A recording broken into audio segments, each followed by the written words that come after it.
Best shot in seconds, say what matters. India's largest lender State Bank of India, SBI, and French asset manager Amundi announced on 6 November 2025 their plan to jointly sell a 10% stake in SBI Funds Management Ltd via an initial public offering, IPO. The stake sale will involve SBI offloading 6% and Amundi 3.7% of their holdings, with the IPO expected in 2026.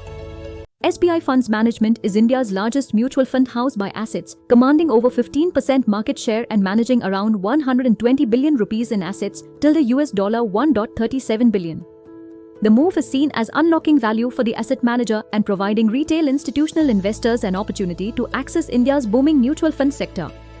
This announcement comes as India's IPO market is on track for a record year. The first 9 months of 2025 have already seen over $10.5 billion raised by more than 240 large and mid-sized firms, placing India among the top 3 global IPO venues. By listing SBI Funds Management, the government and SBI expect to further deepen capital market participation and create a benchmark asset manager listing. However, analysts caution that timing and proper valuation will be critical. Global market volatility, domestic regulatory reforms, and mutual fund outflows could impact investor appetite. The success of the IPO will depend on the pricing, market sentiment, and clarity about future growth strategy of the fund house. For SBI and Amundi, the listing could also signal a shift from a privately held JV structure to a publicly accountable model, increasing transparency and governance.